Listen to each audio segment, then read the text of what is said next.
going on, guys? KO Too Smooth, or KO Create, or KGKO, whichever alias you know me by. We're doing a basketball IQ test today. I wanted to see how good my reads are. If you guys don't know, I started a basketball league. I'm gonna be competing against 5 other teams, and it's gonna be a whole series on my vlog channel. So if you're not following the vlog channel, go follow the vlog channel. Link in the description below. Chris Paul is undoubtedly one of the best point guards to ever play in the NBA. In this video, I'm going to give you guys 7 different clips, and I'll pause in the middle of each one right before there's a decision to be made. Okay, so basically this video is going to play a scenario that Chris Paul has gone through. It's going to pause right before he makes a very critical decision that leads to a bucket, and I'm going to decide what that critical decision is. I'm going to be like, okay, this is what I would do in that situation. And if it's the same as an NBA level player's decision, then I know that I'm an NBA level player, nigga. Here we've got Chris Paul playing this high ball screen going towards the middle. High ball screen. What should he do?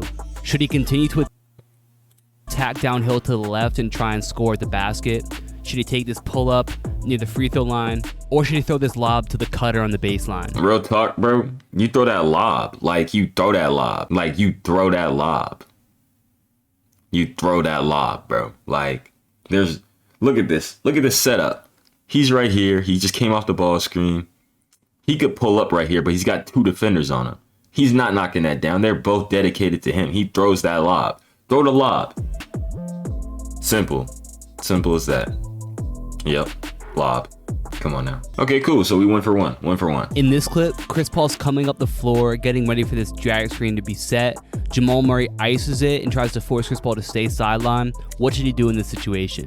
Should he use his ball screen to the middle like normal? Should he sell that middle drive and then use Nerlens Noel to twist his ball screen and attack towards the wing? Or should he draw Murray out and then attack him in an ISO situation? This one's a little bit rougher, I ain't gonna lie. I think I'm supposed to, I don't even think I'm supposed to pause the video. I think we're supposed to have 5 seconds to decide what to do. I don't think I'm supposed to even have this much time. I'd go this way. I'm cutting down this way. I'm cutting down this way, bro. That's the only option, really. Attack that top foot. Oh, he didn't do that though. That was a good move too. He really could have gone either way. I feel like Noel do a great job on this play of using that ice coverage against Jamal Murray. By Jamal Murray jumping up and trying to prevent Chris Paul from using that screen going towards the middle. I feel like he could have gone the other way, but you know, 1 for 2. 1 for 2. In this clip, Chris Paul's coming to the floor again for this drag screen. The screener's defender jumps out the hard hedge. What's the read right here? Should he try and split the hedge? Should he try and bounce out and around the hedge? Or should he reject the screen and attack towards the sideline? Reject the screen. Reject the screen. I don't need to pause for this one. Reject the screen. Look at the setup. Reject the screen. Oh. Okay, well. Okay. Well, he's just incredible. I would have rejected the screen. I'm 1 for 3 now, I guess. This time, I'll let you decide with no options. How should Chris Paul play this ball screen? Okay. No options. How should he play this ball screen? If he comes off this side, he's going to have LeBron attack or pick up. Who's this, LeBron? No, these are Houston. I don't know who the hell that is. This thing is too pixelated. I would honestly reject the screen. I think rejecting the screen because he's going to dribble into a double team over here. This guy's not moving fast enough for him to create like an opportunity off of getting double teamed right here. He might be able to, but I don't know. Like he might end up like, I don't know. Like this way, at least if he goes this way, he's got 2 on this side versus 1 on this side. Reject the screen, bruh. Final answer, we're locked in. Yep. Yes, sir. Yes, sir. Chris Paul sees how both his defender and the screener's defender are playing this ball screen. It becomes very easy for him to make the decision to reject the screen. First of all, his defender is a little bit early trying to get over that screen, and he's already lost momentum. So if Chris Paul continues to attack straight forward, his defender is going to have to start from a standstill. And on top of that, the screener's defender is playing drop coverage on the opposite side of the ball screen. So there's literally no defense on that right side. When he comes off that screen, he gets both his man and the hedger who come over to defend him, and a third defender comes as well, which leads to an easy pass to the rolling big. Yes, sir. In this situation, Chris Paul comes off of the ball screen and goes into a dribble hold to hold his defender behind him, allow the play put him behind him to develop. What should he do here? Should he immediately pull up for the jump shot? He could pull up, draw the foul. Should he hit his teammate in the corner for 3? He could also hit the nigga in the corner off to shoot this elbow jump shot. No, he's not going to shoot that elbow jump shot. He could either... Trae Young would pull this, okay? That's one thing. Trae Young would pull this, and he'd get fouled and go to the line.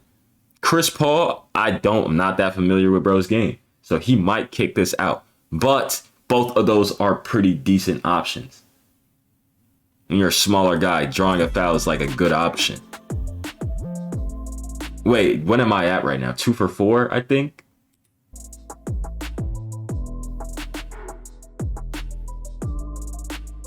Okay, 2 for 5. Now, this is a bit more of a complex situation, and I'm going to bring in some numbers to back up why Chris Paul took the shot as well. Holding this defender coming off of a ball screen is a great thing to do when you're facing drop coverage. Typically, that drop defender has to recover back to that big man, so if you can hold your guy behind you, a lot of times it's going to clear an open lane for you to either get to the basket or have a wide open shot, which is the case that happens here. Chris Paul manages to hold Joe Ingles for a while, which allows Clint Capella to seal his man. That leaves the mid-range open. Chris Paul does have a teammate open in the corner, and that wouldn't be a bad pass to make. But out of a ball screen since 2013, Chris Paul has shot the most amount of shots from the elbow area, and he also has the highest efficiency in that area in the entire NBA. So that's just a Chris Paul shot then. That's a Chris Paul shot. 2 for 5. Getting a look from the elbow is the best shot the Rockets are going to get on this possession. Let's switch it up a little bit for this play. For this situation, I want you to think of both ways Donovan Mitchell could react after he gets past this screen here. Once you think of both of those options, I want you to think of what Chris Paul should do in each situation. Wait. I need to see that again. Here. Once you think of both ways Donovan switched up a little bit for this play. For this situation, I want you to think of both ways Donovan Mitchell could react after he gets past this screen here. Once you think of both of those options, I want you to think of what Chris Paul should do in each situation. Okay, well, Donovan Mitchell's gonna stay. So, real talk, there's not much option. Like, honestly, I don't even know what to think of this play. Like, I'm low-key stumped. Like, he's got 4 over here. Harden could make a cut right here through the baseline. Like, that's one thing that's viable I could see happening. Harden making a quick cut to the baseline. He meets the ball around right here. Pump fake. Get it on this guy. I don't even think he's a big. I'm not sure. Oh, that was different. That was way different. And he's a spot-up shooter. So here are the two options that Donovan Mitchell has after he goes under this ball screen. The first would be to stay with PJ Tucker to make sure that which is what I assumed he would do, right? Stay one-on-one with Chris Paul with help to his left side. Or the other option is to recover back to Chris Paul and essentially bring a double team with him and Gobert, which would leave PJ Tucker open.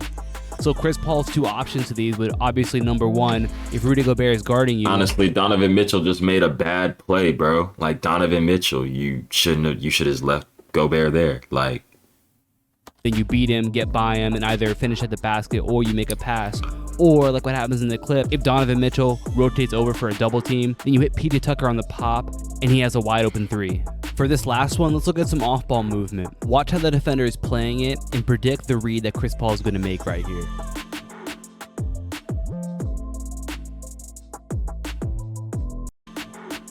Defender is playing it and predict the read that Chris Paul is going to make right here. Okay, he comes off. He's gonna go back this way, reject the screen. This guy's gonna have to step up. He might have a nice bounce. Okay, jump. Okay, into the shot. Okay, into the shot.